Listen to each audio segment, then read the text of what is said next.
kids overcome. All I want you to do is teach my kid algebra. I will raise my kid. I will teach my kid about sex.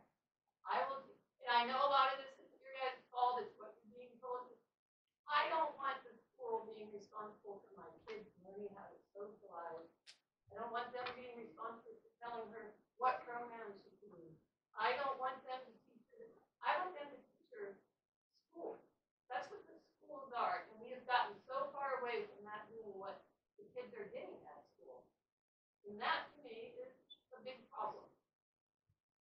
One thing I'd like to offer is maybe extend this conversation individually with each of you, especially around your kids and the delivery of instruction, things like that. I think it'd be good to go, if you're comfortable with that, because I think I'm just figuring out how can we get better in that area.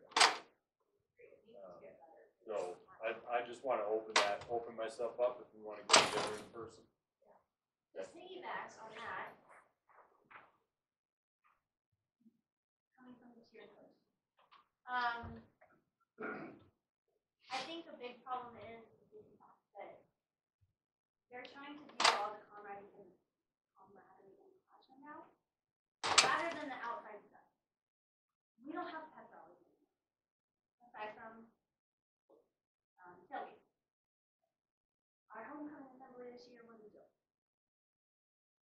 In elementary school, the kids have so much fun, and you hear about all the learning in elementary school, but then it starts to feel less and less and less as it goes middle school and high school. I think, with what she said, you leave the teaching in the classroom, but then bring the fun stuff back into assembly and stuff like that. Clubs, yes, sports. I mean, we need to start pushing that too. But leave the teaching in the classroom, only the classroom. Whereas we bring all the other stuff outside, get more people to come to football games, get more people to get involved in the community. Doing the Ram Fest has been one of the best things that we've done. We need more stuff like that. And I think as we start building that community more,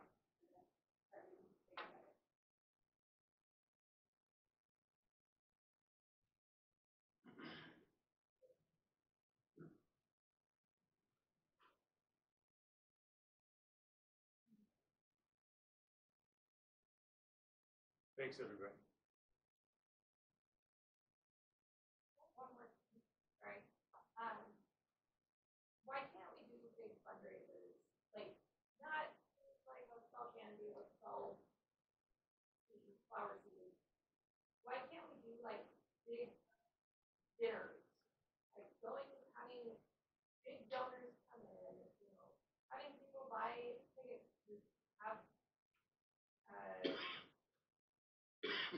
have a dinner, have a big fundraising event. Why can we do something to do those types of things? They have to all night. Are you talking about a big fundraiser for what purpose? For school. For what? For buildings? Are you guys even allowed to accept funds like that? I mean, can you only get funds through bonds and levies? I mean, are you allowed to have? Hey man, if you know if somebody is willing to donate millions of dollars, we'll talk. Let's do it. I was kind of, yeah. I mean, you have to get funding anywhere. I think that's the question. Does it have to go through a certain channel? could you have a carnival?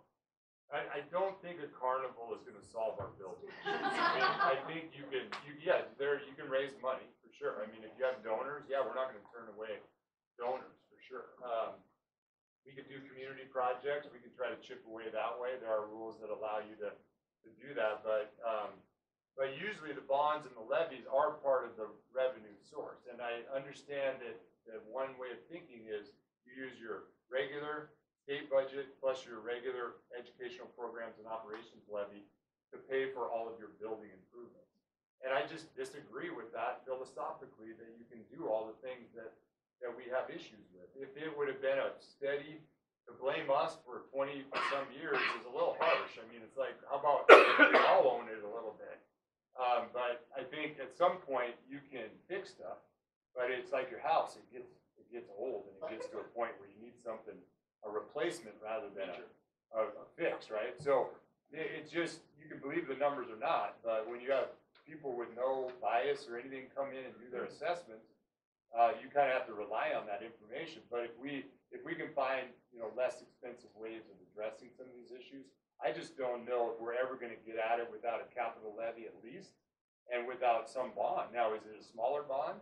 I think the only thing that to educate you on with bonds is that, I think I explained at the town halls that if bonds are for buildings, and they don't go to people, they don't go to staff, they don't go to salaries, benefits, they go to buildings, then if you,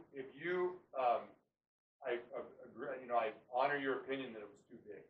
But I just want you to know there was a lot of thought put into that, because the challenge is if you say, okay, we're gonna keep it at 20 million, and you're gonna address, like, we could run a bond for the heating and cooling systems for $20 million. My question is it gonna pass? Is it gonna pass? Because the answer is maybe, maybe not. It depends on all these factors, right, that you have. There are other needs above heating and cooling. And so then you add that up, and that's where the Facilities Advisory Committee, the board really struggled with what do you do? If you don't run these that often in smaller communities. You don't see it it's hard to do 2 tax increases in a row. Because now you're a taxpayer and you go, geez, man, you just hit me up this last election. Now you're gonna hit me up again for it. So one idea is, what if you do a bond and then a small bond, and then you pay it off and do another bond? And that is a way to do it. It's just a little bit tricky sometimes.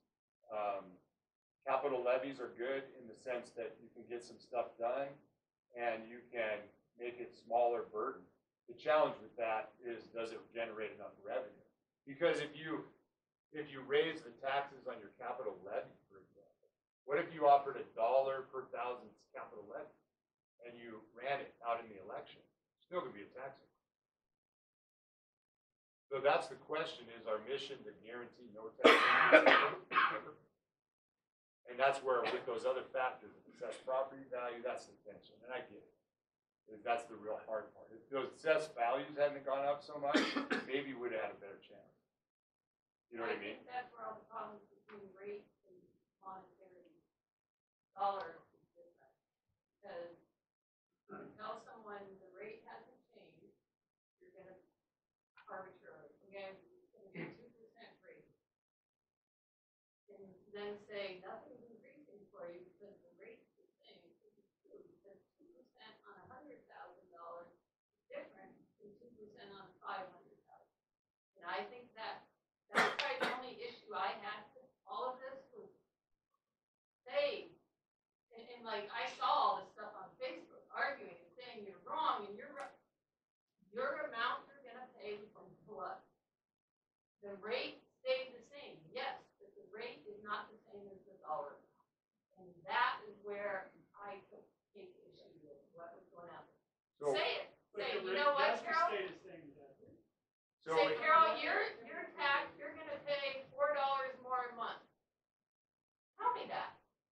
Don't say you're gonna pay 0.25, the same rate you did. I don't wanna deal with that. I wanna know, am I gonna pay $4 more a month? Okay, maybe I'll pay that. So be clear with that. And that was the whole thing on Facebook. John's a friend of mine. In the beating he took, because he wasn't saying he was against it, he wasn't saying anything. All he said is, your rate is staying the same, but that does not mean that the amount you pay is not gonna go up. And that's, I think that's, just be transparent on that.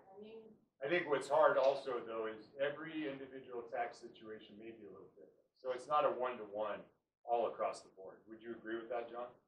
It's not a one-to-one all across the board. Everybody, you'd have to look at your assessed property value at each home in the district, right, to kind of figure out exactly what the impact is gonna be on each homeowner. I think in general, I think the entire county needing to pay 25 to 30% increase in property value. Yeah. I think that's, everybody's in agreement on that. So if you're gonna end up keeping the rate the same, and in fact, you and I asked about this, or talked about it, I said, okay,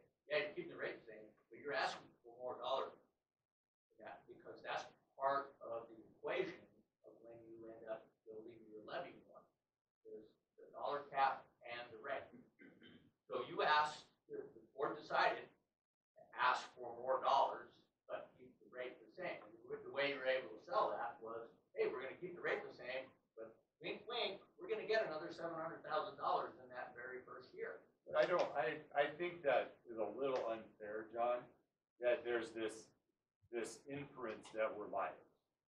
I mean, because we did try to explain. But you're not being transparent. Okay, all right, I think what I'll take it as is good feedback on better ways to communicate. I just don't like the inference that we're a bunch of swindlers lying to people. I don't think anyone thinks you guys are funny. Okay, I don't think then anybody strike my thinks that. comment on that. I We're just definitely used don't to, think we're that. used to politics as the status quo, the Yeah. way that taxes are rolled out and asked for and all that stuff. So we have, That's why, Ken, that's why when I first spoke, I let off with, I think the idea of you talking in rate only, and the idea that you can end up keeping the rate the same, is over.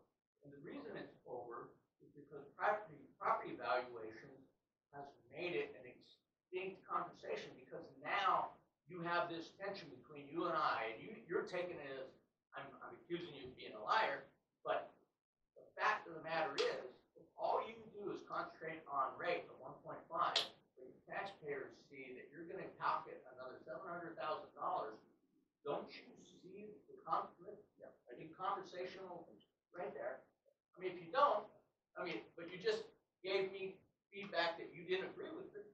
I mean, you took it at a personal issue that you thought I was calling you and the board swindlers. Oh, and that's a harsh word that you use. But the fact of the matter is, you concentrated on the way you sold the levy of 1.5, and there was no tax increase. I differ in that conversation, in that you're going to pocket $700,000 more. I think if you end up saying that, I think now everybody's going to say, okay, maybe another way is for you to say, we're going to keep the rate the same, but because of inflation or whatnot, we need 10% more, whatever the percent more money in our budget because inflation is going. Okay, That's good. so instead of having that calling it just $700,000, okay, we're going to end up increasing the dollar amount by 10% or 20%, and that's now you encapsulate. Now you're very forthcoming on what the dollar amount is relative to the rate. People know it's not you, that you're not saying, hey, we want this money. It's, we want more money. It's saying, we realize the rate, what you're paying is gonna go up. No fault of your own, right? You didn't call for inflation and all that. But just to be more transparent. To me, if I would have read what came out, and I thought, oh yeah, this is great. Nothing's changing in my life. And then it started coming out, wait, because I was looking at rate, not thinking about, oh, assessed value and stuff. And then once it came out, then it was like, well, wait a minute, what I'm paying is going to change. So I think that, just that, it's no fault of your own that the amount's going to change. So I mean, I don't think putting it out there is bad. I think it's like, hey, our costs have risen too. We are asking for help. I just think being, like he said, more transparent would help a little bit. The other piece on the bond side, you commingled two things. You talked about the capital levy and then transitioning that into a bond, and the way you, in the voter pamphlet, the way you sold that, or at least before, was that, hey, you had a capital levy that's ending at 0.63, and forgive me if I have the rates incorrect, but then you never, in the voter, there was never a rate in the voter pamphlet of what the capital, what the bond rate was going to be. You had to do mental math with relative to the previous capital levy that nobody knew about. The only way I knew about it was when I called you and asked, or we were texting. And then I was able to say, oh, yeah, okay, the rate's actually 205.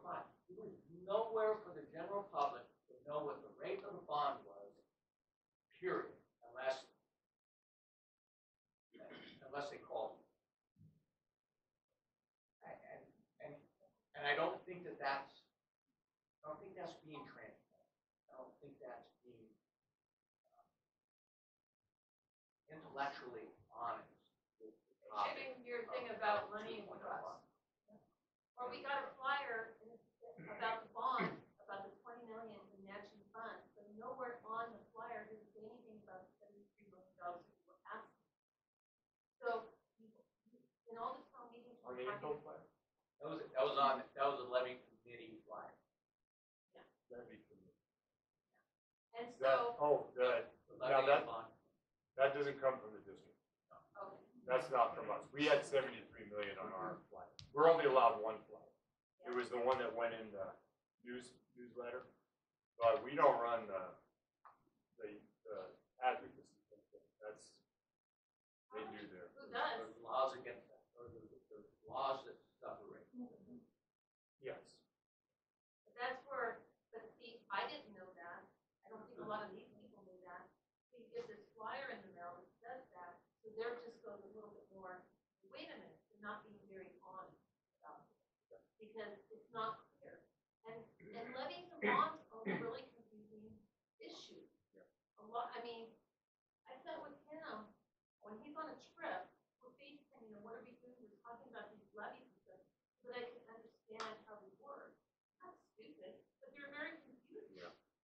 And so when he writes a letter to try to explain it, that's all it was supposed to be about. Oh, you know, you just want to have people informed so they know what they're actually voting for. Because the way it was presented wasn't presented like their taxes were going to go up, but their taxes are big. But that's not the way it was really presented. And that's frustrating. So how much money did we need to have for the bond to be able to get back? Well, that's one of the struggles with the recommendation from the facilities committee is if you take full advantage of the state matching funds that, you know, you're paying your taxes and the state has the matching funds over there. Obviously, it's cool if we could have it in our local community and not have it spent over on the west side, but you have to pass the bond, right? So that's one of the challenges. If you run a smaller bond, you can only get so much matching funds. This is what it took to get the full state match that was available. That was the thinking behind it. Yeah. So the one, like I said, if you do run a smaller bond, which might be something, I don't know, Yeah, I've Then done you- a $20 million bond or whatever. then how much state Then matching how would much you would get? that be at? I don't have it in front of me, but it would be less than obviously the 21 million. And why is that? It's based on square footage of each building and the age and the condition of each building. So if you did one school only, for example, if you did a project at one school and you ran a bond for it, you would just get the state match from that one school. This one had the state match from all the schools. You know what I mean? So, yeah. Would there be potential mandate for the state that the district took an action fund that some voters may not agree with? Say that one more time. Well, if you take, okay, so as a citizen of the United States, notice that sometimes there's some mandates when you take monies from the state, accept money from the state. What comes with that in terms of things that voters might not agree with, mandate, you have to do this, we're gonna match that, 20 million, but guess what, you gotta spend X amount on this, I don't care whether it's a statute or something, or something, or You take that 20 million, you take that 20 million and match, you have to use a particular, selection of contractors. You have to use a certain amount of different specific materials. You have to You use have to some teach kind a of certain climate curriculum. requirement. teach a certain curriculum, implement certain. No, the state match is all building stuff. It's not curriculum, it's not, doesn't go to people's pay, anything like that. We studied the project delivery systems in case we won. Because we wanted to be able to hit the ground running to get on it and, you know, not wait for more inflation to add up and get on supply chain, you know, list early and things like that. And we learned a lot about that, and there's a lot of local people There's, a part of it is the bid you have 3 different project delivery methods that you can do. And you can do design bid, you can do, design bid build, you can do general contractor, construction manager, and each of those you can choose as a board local control. Like you can even say, hey, I only want general contractors who are local to bid. You don't have to go to Seattle or something like that. So I think in that area, now you can have some concerns with the other parts, the curriculum and stuff, but on the bond one, we didn't see a lot of that where they would dictate that you have to build it a certain west side way instead of your own local way. I didn't see that. Did anybody see that at all? Yeah, I think it was a lot of local control. My concern is more with curriculum and things like that. Yeah, I So a lot of specifically brought up that concern with Ken. We did discuss some specifics of that to make sure that that was not going to be an issue.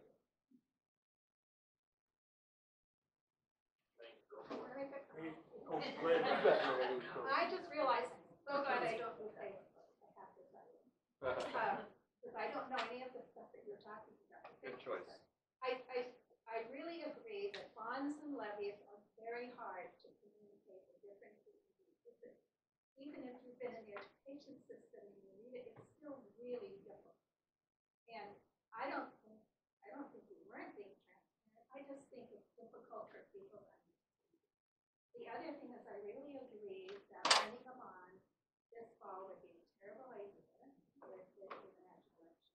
It's going to be bad next spring because you have to then have the percentage of who voted in the last election, right, in order to pass it.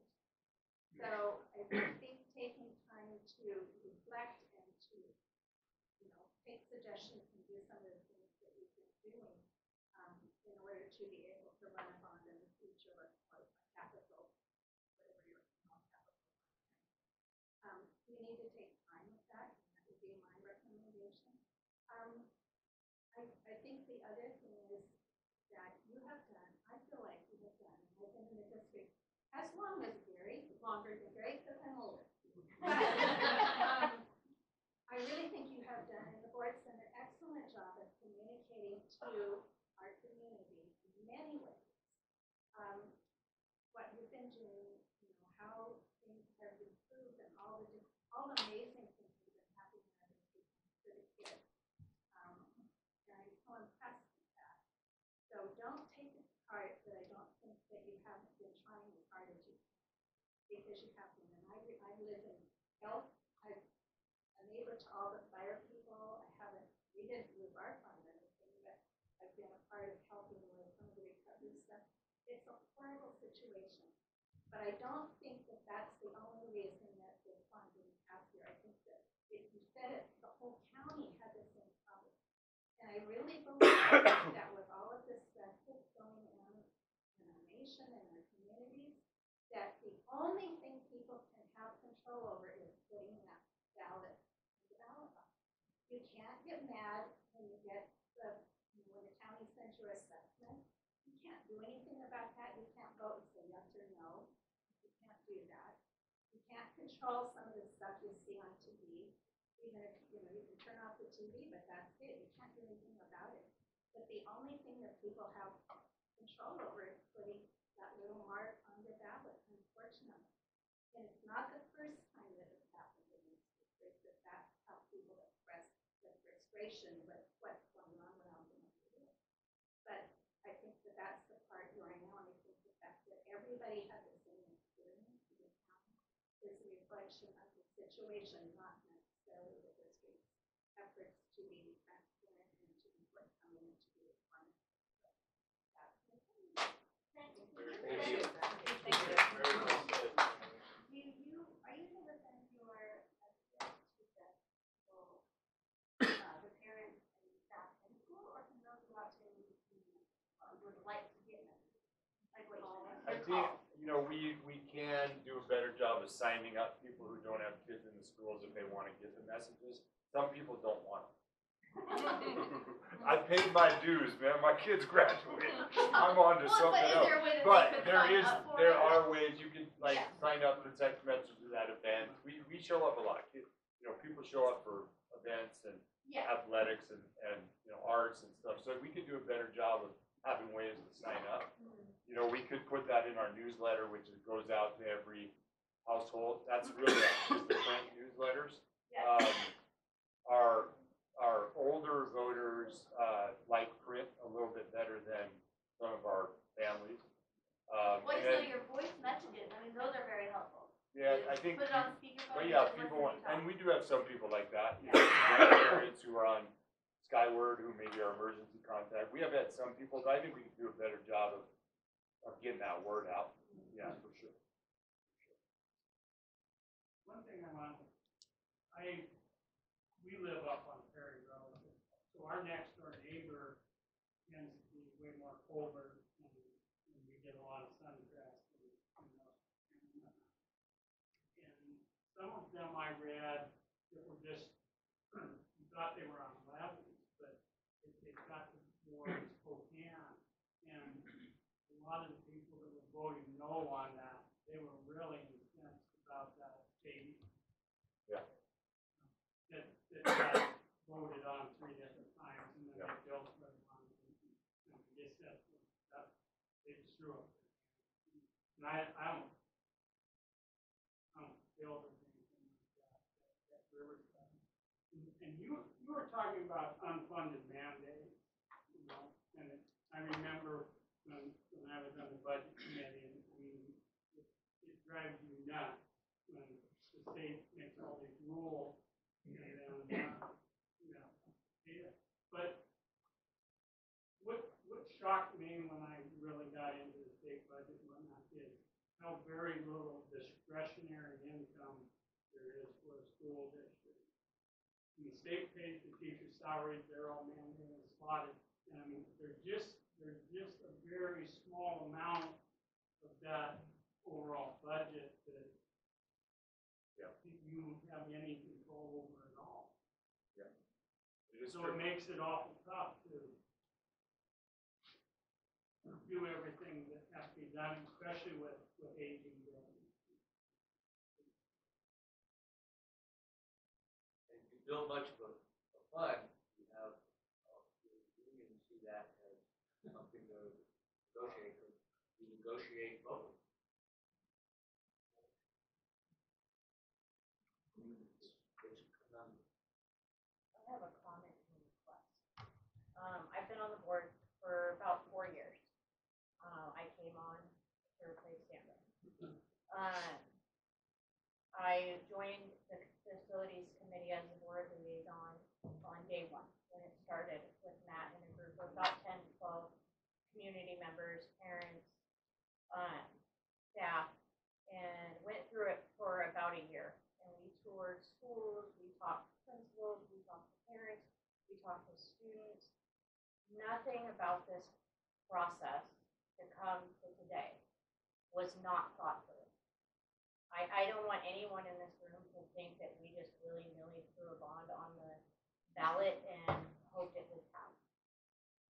We worked through every angle. There are spreadsheets I could email you that go into every detail of what was proposed for the $73 million. Matt has all that also. We had town halls, we had webinars, we had one-on-one meetings, we had planning meetings, we begged the community to come in. We had a great turnout at every event. As we got closer to the election, we had more town halls, we had more webinars, we had packed webinars to get the word out. The one thing I did notice was there was about 50, 60 people that came to these events, and it was all the same 50 or 60 people. So what I'm asking of you all, and first, thank you for coming. When I pulled up late today, because I got off work late, I was amazed at how many cars were in the parking lot and grateful. We never have this many people in our board meetings. We're lucky if we have 5. I love it. We want your opinion. We want your involvement. You're our constituent. You voted for us to be here.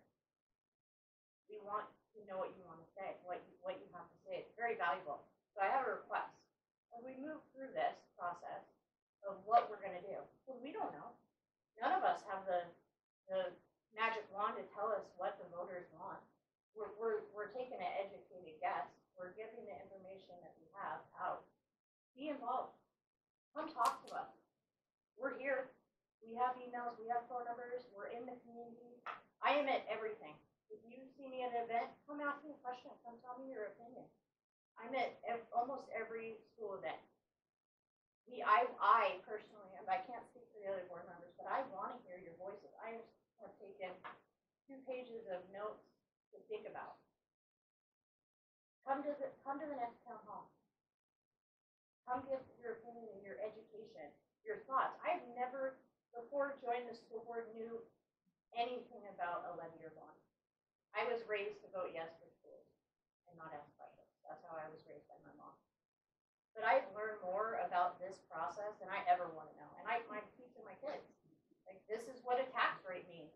You look at your tax statement, how do you calculate it? You know, I have them looking at it and figuring it out. So I make an educated vote. That isn't the case for a lot of families in our area. They don't understand it. It's super confusing. But help us get the word out. John, your letter on Facebook, I found it took it to a whole different level than what I even know on what a levy means, what the dollars mean, the bond. It was very insightful. I thank you for doing that. I got excoriated for them. The more information and the more questions, the better we are as a community. We are not here for division, we're here for our kids. I sit on this board because I got on the board because I have 2 kids in Riverside. One just graduated last year. I came on the school board because I felt like I had something to give more to kids. It wasn't for politics, it wasn't for ego, it wasn't for, I'm on the school board. I don't tell anybody outside of Riverside I'm on the school board. It isn't for fame or anything like that. It's for money, it is. But we're all here for the kids, right? That's our mission. Our goal is to be the best school district in rural Washington. And I know we are. I know we can be. But we need your help. Come to the meeting. Talk to us. This is great, but keep doing it. Help us make that decision of what we're going to do. Thank you. That's all. Thank you. Thank you, and let me just add that I'm having trouble finding who my representative actually is. I don't know, on the website, the boundaries. Let's you and I pull up the map. We'll figure it out. It seemed like it would be, it seemed like that might be fine if we did one. Well, one more thing. I can tell everybody wants to listen to people talk more, right, after we've been here all this time, so I thought I'd help out and contribute. I've been silent because I am new to the board, and I wasn't part of the process of putting together the bond proposal, and so I don't know all of the sort of intricate details on that, right?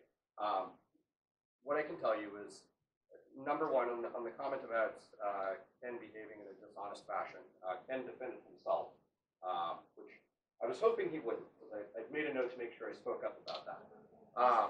Yes, it was. Divided. That's on me, I apologize. No. I did not use. No, I You said the word. You said the word dishonest. No, I said about the rate and the money amount, the increase in dollar amount, I was saying, okay, the rate's the same, but the dollar amount's going up. That was the only thing that I. Thank you guys for coming, guys. To be dishonest. Without having it, particularly not saying a single name, any individual, I said, but I did say, by presenting it that way, it comes across as being dishonest. I didn't say Ken, I didn't say Mr. Finn, I didn't say Mr. Carroll. I said it come across as dishonest. I believe that, and you know what? A lot of other people have said it, but it was never a personal comment about anyone's honesty or integrity. You did Not say. once. You did say after the fact that, yes, it came across as dishonest. I would accept that. However, and perhaps it was merely phrasing, but the specific statement was made that it was dishonest. And I think the implication was that Ken would be the one who made the decision there. So one of the things I wanted to speak to is just that when I decided to, well, before I decided to run for the board, my wife and I were going to homeschool because of the rampant degeneracy we're seeing across the country, and I was concerned that we were going to find that here. So, a few things that I did. The most significant one was we had a family friend who worked actually in the school district, and we talked to them about it, and they said, you know, sometimes the mandates come down and they just kind of don't get enforced. They're grotesque and out of sync with the values of the people in the community. And so we decided to put our kids in school, right? We decided to enroll them in the schools here. And we've been really impressed with the teachers and the staff. And I know that they're not all good, right? Of course, I don't think anybody would expect that, but we found that most of them are. And we've been incredibly thankful for that. And so I wanted to reiterate, as someone who I think is generally in line with the values of folks in the community, I definitely feel like the school district overall is. So I just want to reassure you on that one. But then going back to the point about Ken, I found Ken to be a fantastic representative for the district. I found him to be impeccably honest in our conversation and radically transparent, not perfect, but I just want to reassure you that this is a team of people you can trust, in my opinion, based on the experiences I've had. I just want to say that I got a good memory. And one of the things I remember is the meetings that we had with Matt's committee. And I just want to give you a reality check. When you talk about the board and the board needing to really identify the needs and all of that, we talked them down to half of what they come up with. Just for your information, they had twice the number of projects that we ended up with in the $73 million program. And the discussion, the reason that the board took so long to get to a point of actually solidifying what it was going to be, what the bond was going to be, is because of the arguments back and forth with that committee about what the priorities were. The other thing is, this is the first time I've had any experience with public education. I went all through Catholic schools, and I tell Ken that one of the things that I learned when I was at Gonzaga Prep is that we couldn't have a wrestling team because we couldn't afford the $1,000 for the mat. I mean, it's a whole different world in terms of the money. I'm astounded when I see the amount of money that it takes to run a school district. It's incredible. But we really find a school district that has not run a bond for 25 years